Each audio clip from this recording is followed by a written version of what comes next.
Okay, so now I just want to outline version one of the phone call script. And you can, if your business suits, you can follow this word for word. You can modify it a little bit for your business, but use this as a general guide or a template, if you will. So this is if a prospect has applied for coaching and you've got a lead for some type of coaching service. It could be higher end or sort of medium end. Then you can start with this. Hey John, thanks for booking this call.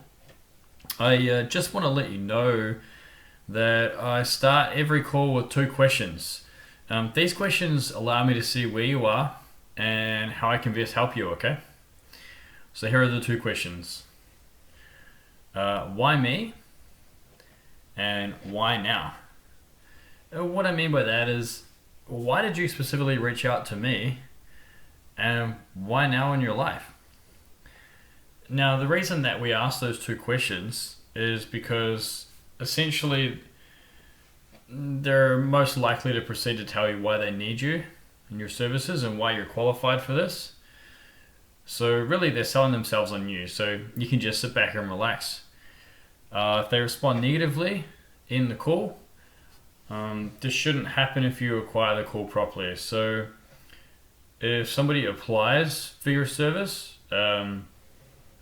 and say they've watched a case study video, they've seen that you know what you're doing, and then at the end of the case study video they get an option to apply for your services, then you can simply have an apply button, and then when they go through that and they book in the call,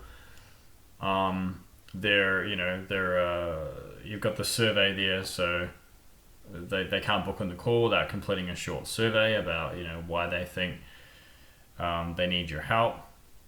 And so that's what we mean by if you acquire the call properly. So you want to have them at least go through a couple of steps before they can get on a call with you. It shouldn't be like, you don't want to have on your homepage like, call us today, because it makes it too accessible, and as if it comes across as if like you're constantly needing new clients having that type of setup. Obviously, if you're a gym, it's a bit different, but if you're like say a hypnotherapist or maybe a business coach, where you've got some type of high-end coaching, then you don't want to make yourself that available, because when you think about it, a successful coach is, I remember speaking with one of my mentors, and he was on the phone all the time, but he made $1 million in just 2 years from starting his business up from next to no money down,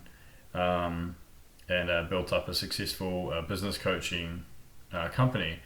And even though he was on the phone all the time, that was because he loved to be on the phone. It wasn't because he had to be on the phone. So it's about, and of course he didn't want to be on the phone with people who were tire kickers. He wanted to be on the phone with people who were engaged, who were ready to go, who really saw the value in what he was providing, and they wanted to learn more, or they really wanted to work with him. And so and so he accomplished that by setting up the correct client acquisition process. So you want to have your funnel set up correctly for that. So it could be Facebook ad. Next step is they land onto a case study where they can opt in to get access to a case study video. Then they get access to the case study video. They watch the case study video, and at the end, there's no button on the page. At the end, you give them an opportunity to go to a particular page. They can type it into their browser, or maybe a button pops up right at the end, and then they can apply for coaching if they want help. So like apply for help button type of thing. You don't want to sell them on it. You just want to say, look, we've actually got some scripts for this, but essentially, if you want some help with this, you can apply for coaching. Go to this link here. I won't go into the details right now, but we can cover those later. But if you'd like some help, feel free to go to this link and apply for some help. So this is version 1. And why now? well, now they're going to share every problem they need solved, and that's most important right now to them. So you can write down these problems as they're as you're speaking with them, as they're sharing these problems. And your pitch should really be off the cuff and tailored to this question's response. So use the keywords that the person shared, and make sure that you're actually delivering the value. So if somebody says, I really want to improve my Facebook ads, for example, then when you're pitching them, you're saying, look, we're really going to help you improve your Facebook ads and take them to the next level. So you're using the keywords, and you say, look, we're going to set this up, we're going to work together, and we're going to make this happen for you. Now, if they say, like, I need to lose weight, tailor additional questions and your response around that. Not what you think that is. If they say, oh, I need to lose weight, and you say, well, actually, we need to get you flexible first, so we're going to work on your flexibility, then you're not going to be able to sell them, because they'll feel like you haven't really listened. So the close. So after speaking about the two questions, and you want to spend a good amount of time on these, because they told you a lot of problems, you want to have a really good conversation about solving those problems. You don't want to solve the problems on the call, because probably they're problems that are unable to be solved on the call, but you want to speak about them and how they've impacted them. And in a moment I'm going to share with you more details on that, which is called the gap, or selling to the gap. So tell them a customer success story as well. So after you've had a question after you've had a conversation, talk to them about a success story, one of your clients that achieved the same result, or your best. They'll usually ask at that point, after you've told a success story, how much is your service? Tell them what they get, the price, and then ask when they would like to get started. So tell them what they get. So like, here's what you get this, this, and this. The price is, 140 whatever. And then ask, so when would you like to get started? And then don't say anything.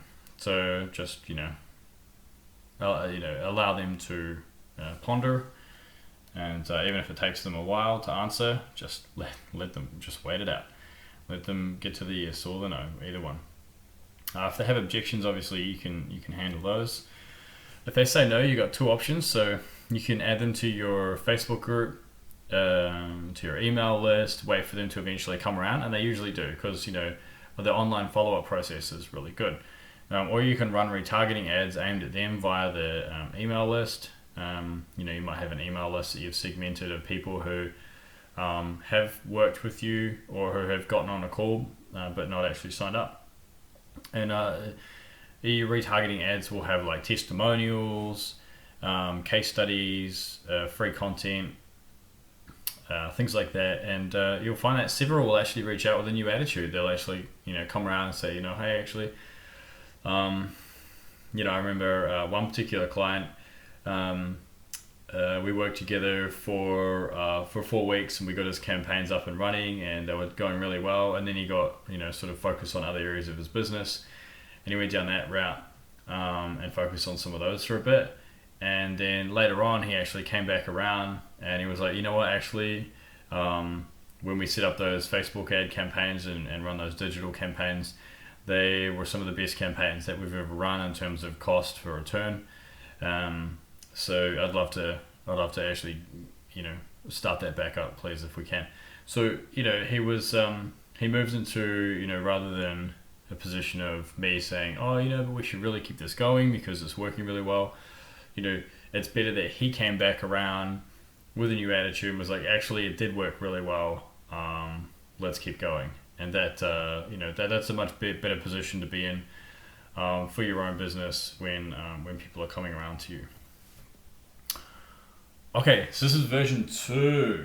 So version 2 is when somebody is registered for your offer. So this particular one, I believe we've put together, this particular one is an outline, just a quick outline of a crazy discount funnel. Somebody's grabbed a voucher. So this is an example for a gym. So, hey John, it's Nick from Plant Physique Gym or Excel Gym. How are you today? Hey, I'm just calling because you grabbed a voucher for 2 personal training sessions. What made you decide to grab the voucher? And then they'll proceed to tell you what are some of their motivations, what are some of their reasons for grabbing the voucher. It could just be, oh, I saw it and I wanted to get my fitness back on track. And you might say, okay, what sort of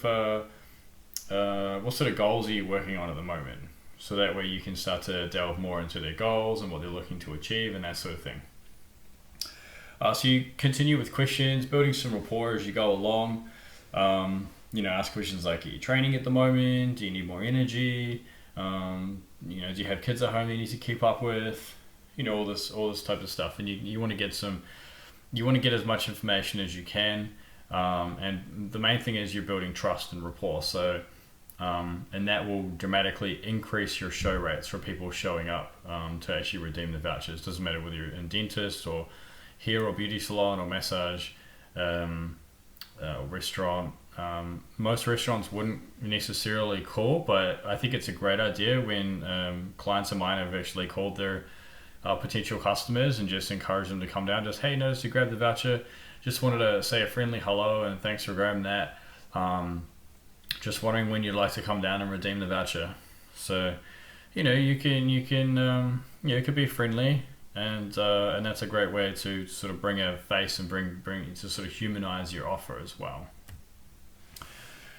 Okay, so this is a consultation outline. So you can deliver the bait at any time.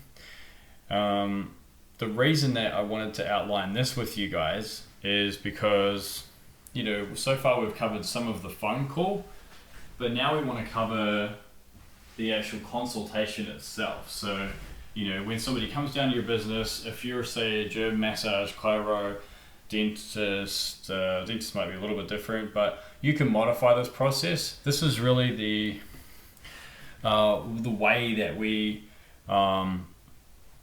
work through our sales process. So this will give you a lot of detailed information on how we actually structure our sales process, and this sales process applies in any type of business. So we start by building rapport, and then we establish the gap. Then we close with a solution to their problem or desire. We ask for the sale, then we complete the sign-up process. Send the welcome pack, etc., and then ask for referrals. So these are the steps. These are essentially the pillars of successful sales consultation. Let's get started by just considering 1 or 2 negative sales experiences you recently had. If you think about the last time you felt like you're being sold to, can you think of that? The last time you're being sold to, and just think about what made you feel like you're being sold to. What was the salesperson saying? How did they look? What were they doing with their hands? What were they reaching out for? Were they pushy? And then I just want you to stop there just for a moment and clear the screen. And I just want you to think about the reverse. When was the last time you were sold to and you actually didn't feel like you were being sold to? When was the last time you walked into the store, you didn't really know quite what you wanted, but you ended up walking out really happy, and you had no buyer's remorse afterwards? You just felt absolutely good, and it felt like a natural progression from walking into the store to chatting with the salesperson to walking out with what you wanted. If you can think about that time, what sort of things did the person say? What did they do? And what did they? What were they pushy, or were they more open? And do they more lead you down a process? So have a little think about that as we move into building rapport. So you want to start with the person's personal details. So you want to start with asking, what's your phone number? We got your name here, so your last name is. Get your phone number, got your email, awesome. And what suburb do you live in, or whereabouts do you? You live in Kashmir. Okay, awesome. Have you lived there long? So you're sort of asking questions based on some of the top part of your consultation form. And then it might be, occupation. So, oh, what was your occupation? Oh, you're a builder? Okay, awesome. How long have you been a builder for? Do you enjoy being a builder? And then you can, you can share a little bit about yourself. Oh, I remember one time I got some building work done, and the builder was awesome, and we had cups of tea and cookies while we were, taking smoko breaks.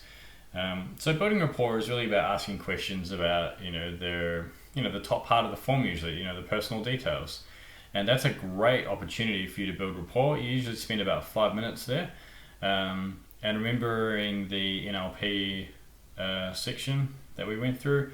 So, remembering whether they're VAK or remembering whether, and doing some matching and mirroring and that type of thing. Okay. Now, let's just ask you now that, just earlier we spoke a little bit about a negative sales experience you might have had. But based on these experiences, how do you want to come across to your clients? Maybe pause this and take some time to write out what happens during your one-on-one consultations. How do your clients feel? Are you pushy? How are they treated? How do you come across to them? Because during the consultation, the key is to listen and keep asking the why questions, because you really want to find the reason for the prospect's desire. What is the reason that they have these goals? Sometimes it's full of emotion. If someone says to you, say if it's at a gym, if they say, I want to lose 8 kilograms, then it's important to ask the question why. Why do you want to lose these 8 kilograms? And then what? So you might ask, so what will that do for you? They might say, I want to lose 8 kilograms, and then what will that do for you? Oh, well, I actually feel confident in my own skin. And then why is that important? They might say, oh, well, actually, I want to have a wedding coming up or something. So let's say somebody says, I want to lose 8 kilograms because I want to fit into my summer clothes that I haven't fit into for a long time. And you would say, well, why is that important that you want to fit into those summer clothes? And they might say, oh, because I feel comfortable in my own skin when I'm fitting in those clothes. And you might say, well, what would that do for you if you were to feel more comfortable in your own skin and be able to wear those clothes? And they're going to say, well, it would make me happy and I wouldn't have to buy new clothes.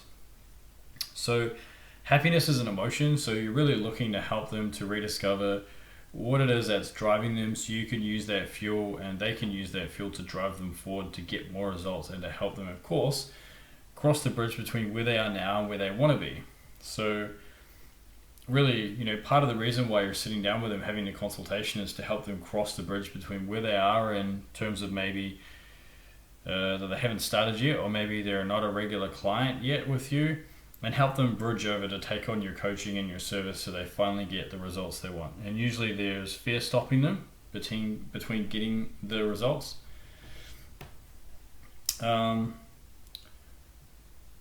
So we spoke a little bit about a negative sales experience just earlier, but I want to come back to that for a moment. I walked into a retail store. I wanted to buy a pair of jeans recently.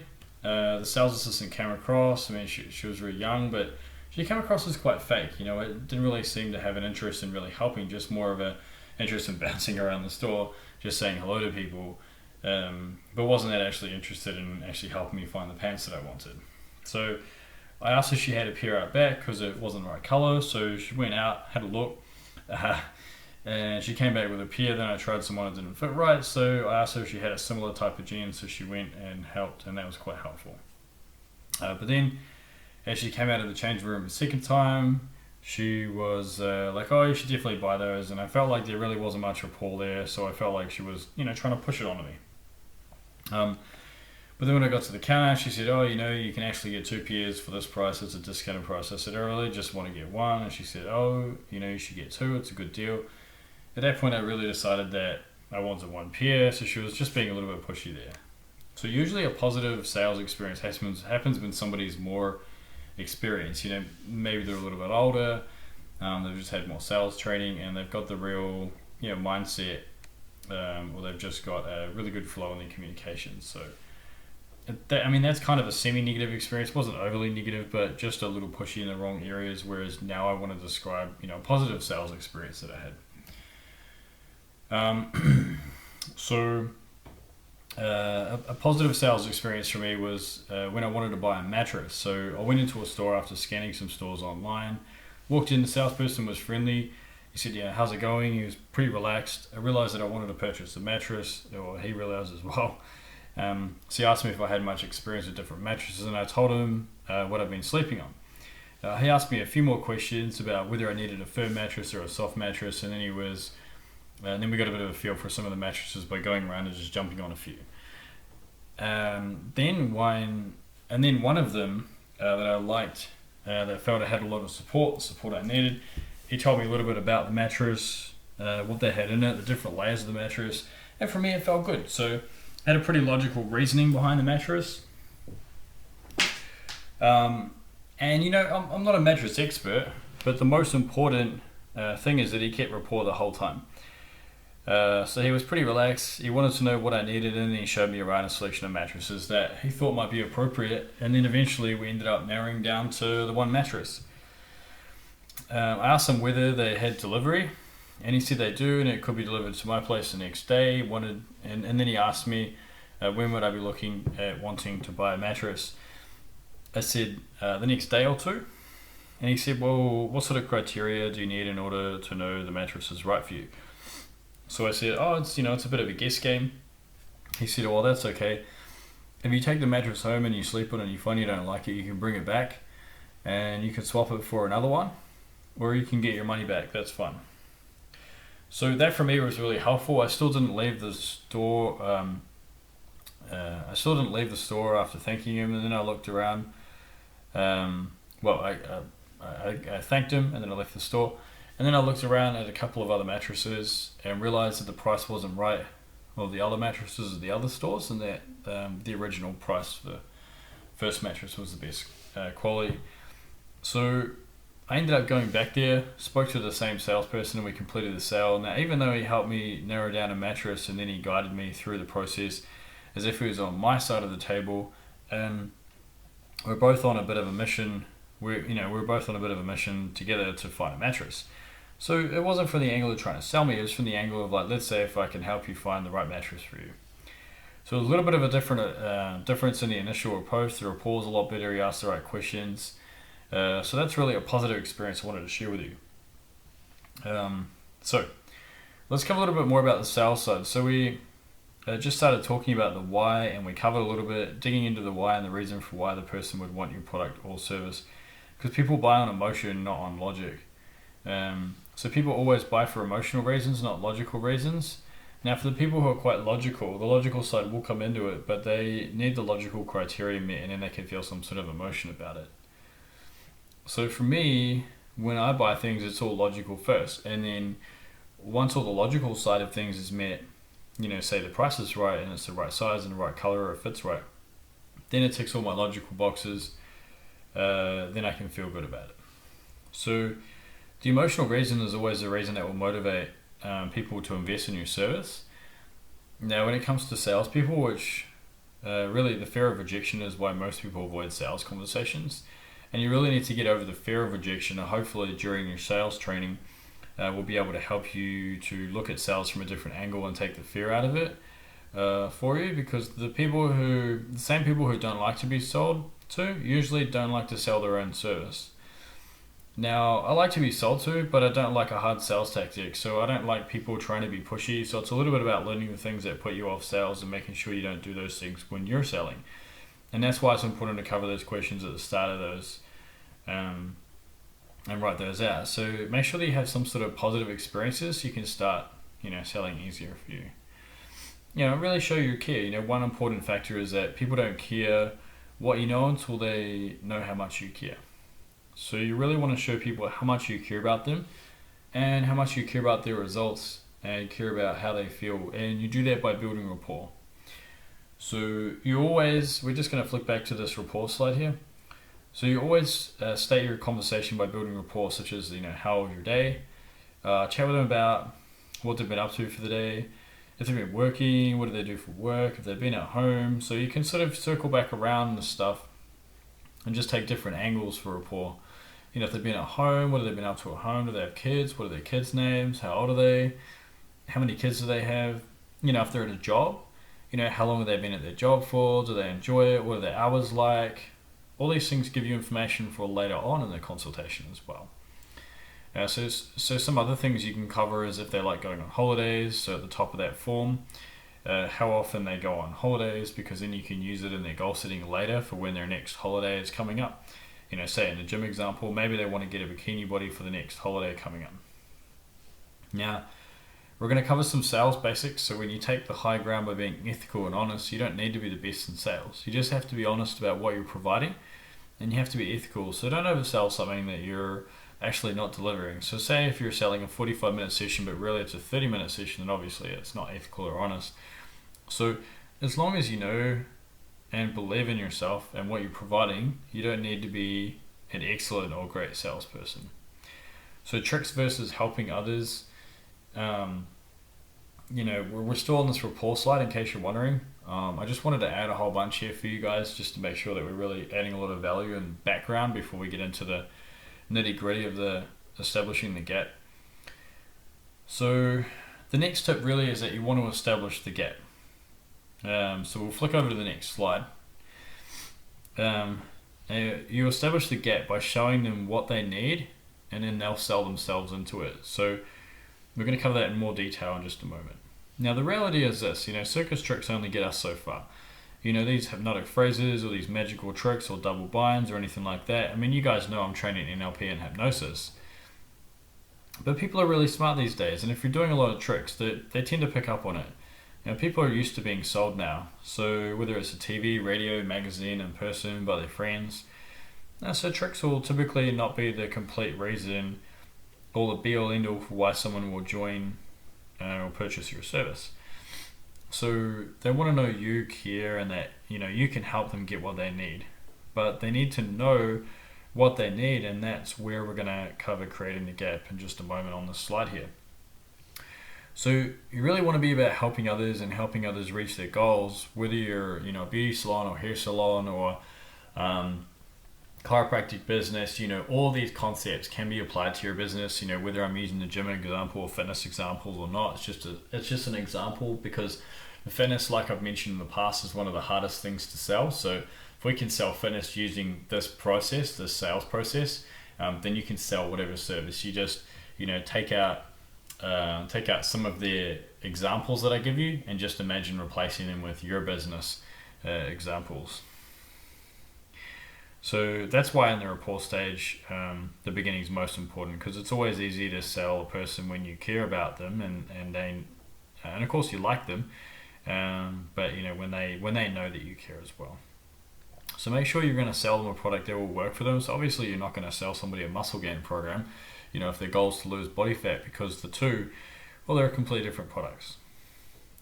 So make sure that what you're actually going to suggest to the client is the exact fit for them. Does that have to do with your terminology? But it also has to do with the type of training or the type of service, or say the amount of sessions that's going to work for them around their lifestyle, their commitments, whether they got kids at home or a full-time job or they travel for work. The product that you do suggest will have to be appropriate for them to help minimize the objections later on. So we'll also cover objections later on. Building trust. So now people buy from people they trust, and that's why the rapport stage is also really important, because you're going to establish trust with the person by finding commonalities and by being genuinely interested, because the truth is that people like people who are like them, like I've mentioned previously. Now you build trust through online also, so through your actual online funnel. So even before the person is sitting down with you, you can also build trust through like a trial program or like your cheat sheet that builds trust. If somebody goes and takes what you've taught them in the cheat sheet and it works, boom, heaps of extra trust. So that's really helpful. You can write blogs and articles, and people can read those and get be able to action them right away, or deliver their seminars or webinars, and making those available to people who sign up to your email list or through your Facebook page. Ebooks are really good. They're similar to cheat sheets, they're just a little bit longer. You might give those to your email list, and so just give people little golden nuggets of information along the way through online. And if you're not sure how to maybe set up maybe a blog and content marketing set up a website that's structured that way, so it helps to build your credibility and trust with people as they're following along like that. Let us know, because we might be able to. Well, I mean, we can definitely help with that, but we definitely want to chat with you and learn more about your business first. If you're talking about, say an ebook, if it's say strength training or fat loss for women, you talk about the importance of strength training and what happens to the body when you strength train, how much body fat you can lose, and how you can change your body shape, and say lift your booty, tone your arms, shrink your waistline. That's for like a female niche market, younger female niche. So that's going to provide them with a bit of foundational understanding of strength training. But then you also want to provide them with some really simple bodyweight exercises, maybe at the end, or even better, like a short exercise program, maybe like a 1-week program or a 2-day program, where they can sort of get started right away before they've even started using your service. They can start getting some results using the information they downloaded from the ebook. So it's something they can take action on and right away.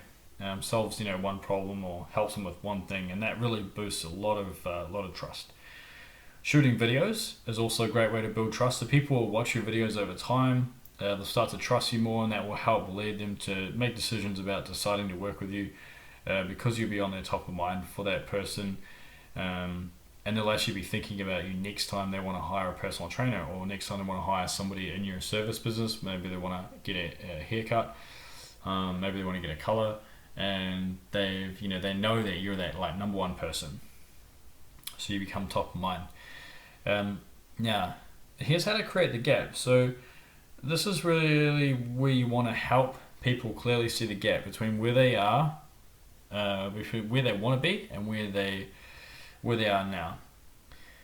So if you can imagine that you're standing at the edge of a cliff and there's a sheer drop in front of you, except there's only about a 1 meter gap between the cliff and the other side, and the cliff on the other side. So you literally could take a run and jump, and you could jump that 1 meter and clear the gap. So people are essentially standing on one side and they're looking over at the other side, and they want to get to the other side of the cliff there. And what your job is to help provide them with the tools they need to get over the gap. So now for most people, that gap is a longer distance than just 1 meter. It could be 10 meters, and they can't jump 10 meters. So they can't do it on their own. So they're going to need some tools, they're going to need some self-belief to cross that gap. And so your job is to help them to see the gap and see where they are now and see where they want to be. And also to gain clarity that they need these tools, that they need your help to cross that gap. So if you're wanting to climb that cliff and you're wanting to get yourself over to the other side, then you're going to need a harness, you're going to need some ropes, you're going to need some hooks, some skills to be able to climb your way over, or a ladder of some sort, or some sort of tools. So you got the tools, you have the tools in your business, you got these products, the services to help them, to train them, to help them get over the gap. But at this point, they most likely don't know what they're in for. They don't know the challenges that will come up when trying to cross the gap. They won't know the tools that they will need to cross the gap. So your job is to help them make that really clear for them, so that it makes sense and it feels like it's really important that they hire you to help them close the gap. So here's some of the steps to creating the gap. This is a crucial part to creating the gap. The 3 key areas are: where do you want to go? So the excitement, where are you now, not where they want to be, and what challenges are in your way. And that's where you heighten the gap.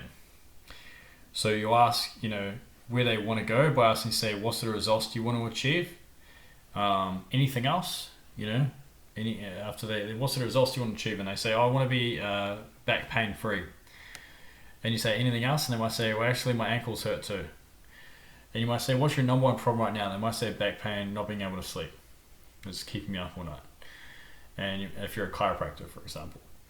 And you might say, well, what impact is this problem having on your life? And they might say, well, I can't sleep, which means that I'm short of energy and patience the next day with my kids, and it's just, it's creating a lot of turmoil in my life. So you really want to get them clear on the gap between where they are and where they want to go, and show them the challenges they'll come across, and show them how you can help them overcome that. Now, the 3 key areas are not necessarily in that order. You can continue to heighten the gap and show them that they're not really where they want to be, and you can also build the excitement in all in the different orders throughout the consultation. So some of the questions that you can ask during the consultation are, where are you now? how is your fitness level now? Say if it's in, a fitness example. So, they might say, I haven't exercised in a while. It's been 2 years. I had one child. I used to be fit. I used to play, netball and sports. I was always a size 12, but now I'm a size 16, and I just don't feel comfortable in my own skin. And you might say, well, how long has it been, since you did any exercise? And they might say, oh, it's been at least 2.5 years. And they might lead you on to the next question. Well, how's your fitness level now? And they might say, not good. And you say, well, so you want to improve your fitness level? And they'll say, yes. So you continue to sort of backtrack to your first question and say, okay, and how about your clothing? Back to the first thing they said, the first answer. How are you feeling being a size 16 now? And they might say, oh, not very good. And you might say, well, do you have any other clothes in your wardrobe that are a size 12 from your size 12 days? And they might say, yeah. And you might say, well, how does that feel, having those clothes in your wardrobe, that you can't wear at the moment? And they might say, oh, not very good. And you might say, well, we definitely need to get you back into the size 12s, don't we? And because that's going to be pretty important and easier than buying a whole new wardrobe, right? And, they're probably going to say, well, yeah, it would be, because I've got a lot of clothes there. And then you might go back to the training. So where do you spend time on while training, if you're doing any training? And they might say, well, when I train, all I was really doing was team sports. And you say, okay, well, do you know what you need to be doing in terms of training to get you to a size 12 as fast as possible? And they might say, well, no, I don't know. And you say, well, would you know anything about strength training? And they might say no. And you say, okay, well, we definitely need to teach you strength training to firm up and tone your body. And you say, okay, so do you need to learn strength training? And they'll say yes. So you're really starting to establish the gap strongly. And it could be, any type of service business here. You're asking these questions around, say, for example, the types of things the types of benefits that your service can provide. And that because you're a specialist in your service, that you're the only one who's going to be able to provide these benefits, but they need to get clarity on that. So, and you can just continue on down that route there. So now really they're establishing what they need, and they're getting a clearer picture of what they need to get to where they want to go. You'll say, you can talk about, you can start talking about obstacles. So, you can talk about, what have your main obstacles been in the past? And they might say, well, I start getting results and then 4 weeks later I don't get the results I expect, so I give up. And then you might say, well, what impact have these obstacles had on your results? And they might say, well, truth be told, I don't really get results because I give up after 4 weeks. And you might say, well, what challenges do you see coming up? And so you might write that down. And you might say, is there any other obstacles that have come up for you in the past? Because then these are the things that have held them back in the past. So they're probably going to be things that have held them back in the future as well. Okay. So, and then you might say, well, what impact have these obstacles had on your results? And they might say, well, what? And they might say, like I said before. So, don't get results. What challenges do you see coming up? So now we're looking at challenges in the future, and we're having them gain clarity on some of those challenges. Like for example, I have like a Christmas party coming up soon, and that's always lots of food and drink, and so that's going to be a challenge for me. And you might say, okay, and so we need to help you navigate that unfamiliar terrain of staying on your fitness goals while attending social events. And they might say, yeah, for sure. And besides from the original like goal setting questions that we established just before and the pacing current experience, they might end up saying, oh, I want to be able to sleep throughout the night without having any back pain. If you say a chiropractor example, and and they say, and that will really help me out a lot. That's been a challenge for me. And so you don't just have to talk about the things that held them back. You can talk about things that they want to achieve as well in more detail. And then you might say, well, what do you need to help you overcome these challenges? And they might say, well, I need somebody to sort of give me a recipe and give me an easy meal plan and give me some tips to overcoming, Christmas binges. So that really, and then it could be another challenge, could be on the weekends at social events, maybe it's a weekend thing where maybe some alcohol's involved and some pizza or whatever, right? And maybe they think that that's a problem for them. So you're just giving them suggestions. You're not necessarily saying like, oh, here's what you could do right now, but you're getting them clarity on, okay, so weekends are a problem for you, especially when you're out with your friends, and you're having brunch or something like that. That's a challenge for you. So we'll help. We can help you overcome that. And they'll be like, yeah, definitely, sounds good. And so then the next step is you want to feedback the solution. So you've already spoken about all these things with the person. You've spoken about the problems that they've had. You've spoken about where they want to go, but the things that have held them back in the past and where they are now. So you say, okay, so you need the training for your body type to prevent injuries. They're like, yes. And you need the right nutrition for your lifestyle. Yes. Around your social events. Yes. Do you need the accountability of a personal trainer to keep you motivated? Yes, I do, because I fall off track after 4 weeks if I'm motivating myself. Okay, good. Do you need online support so we can help you outside of PT? Yeah, for sure. Sometimes I have questions and I want to be able to get those answered before my next PT session. Okay, perfect, good. We can help you with that. So that could be anything, right? So if you're if you've got a different type of service, maybe it's not a chiro, maybe it's a dental. So like, okay, so you need to have some whitening so that your teeth are white and you can really enjoy that confident smile. And they're like, yeah. And you need to get a filling because otherwise that's going to lead to tooth pain later. Yeah, I do. And you're probably going to need the help of us to do a regular teeth cleaning every 6 months so that we can keep your teeth looking clean and tidy and prevent cavities. Yes. So you're getting going down the yes ladder. The more times someone says yes, more likely they are to say yes to the purchase, to the sale. Okay, and then we're going to future pace. So future pacing is where you have someone imagine they've reached their goal, and then you have someone imagine that they haven't reached their goal. And what it does is it makes it very, very clear for them. It's a really important part of the process before you actually pitch. So future pace. Okay, I want you to imagine a time 6 months from now when you're in Fiji and you've reached your goal of being in a size 10 bikini and feeling totally comfortable on the beach. How do you feel? And they might say, oh, it feels amazing. And that's basically you're repeating their goal back to them. And then you're like, okay, now I want you to just clear the screen. So it's a little bit of an NLP technique here, future pacing, a little bit of an NLP. I mean, we all do it, but I've just got a label of NLP on it now. Next is, now I want you to imagine 6 months from now, you're in Fiji, but you haven't reached your goal. How do you feel? And they're like, oh, that's no good. And this is a really important thing to do. One, because for people who are more motivated by towards motivation, then they're gonna the future pace is gonna work really well because they get a very clear grasp of what of the end result. And people who are more motivated by the stick, then those particular people, you definitely need them to feel how it would feel if they hadn't reached their goal in the time frame that they've set for themselves. Because if you don't do that, if you don't future pace 6 months and they haven't reached their goal, then they might be like, I'll reach my goal, and they become delusional, and then they get 6 months from now and they haven't reached their goal, and then they experience it.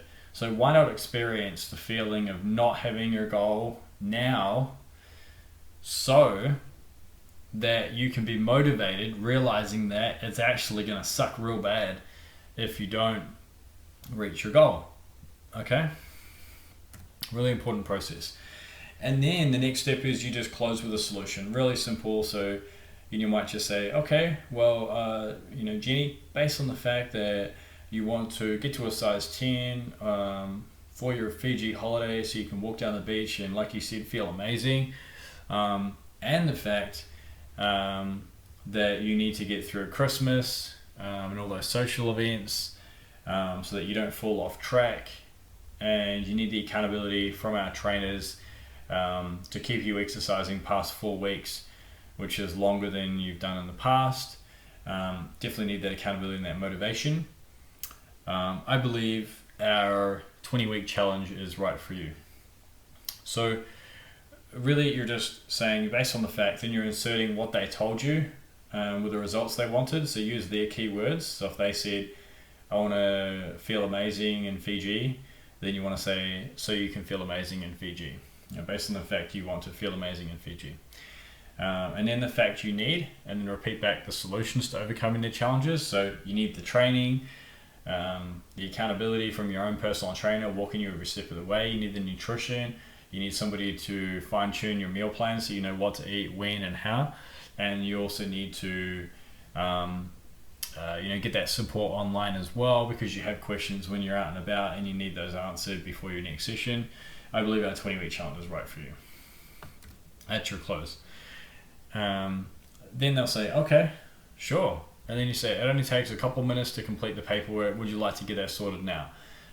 They're probably going to say, yep, sure. So just complete the paperwork. Usually we don't even bring up price at this point, because if you've done the sales process well enough and you've already, they trust you, you're in rapport, they're going to want to sign up. Obviously it's not some extremely high amount compared to maybe your competitors, but it can still be a premium price. So most gyms charge, $5 to $15 a week. At one of our Plant Physique gyms, it's like $64 a week or $55 a week, depending on the program that they're in. So, you can ask for a higher amount if you're delivering the value, and if you position yourself as a local expert. Which is why we've got in the Facebook Foundations course, we've actually got the local expert module. So make sure you've done our Facebook Foundations course so you can get access to the local expert module, which is a bonus module inside of that one. Complete the paperwork. Should be really quick. Ours is we make sure our paperwork's done online, so we simply pull out the tablet, enter their details in. There's no paperwork because there's no paper per se, because you just enter it all in online.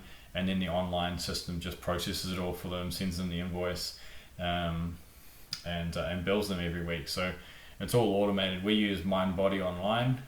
They're pretty helpful for a gym setup, but they're also helpful for other businesses as well. But mostly they specialize in fitness businesses.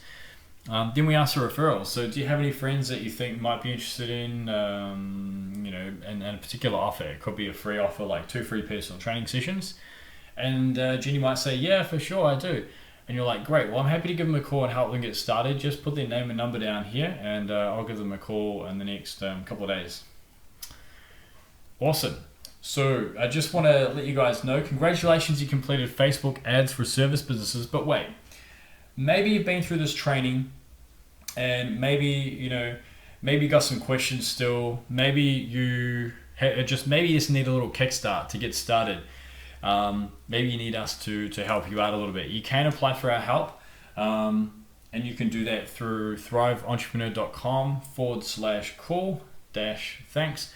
I'm not going to cover too many details because you'll have the details based on what you're looking for, whether it's putting a website together, putting together a blog, putting together some landing pages, or just installing your WordPress and getting that up and running, getting your website initially installed and ready to go.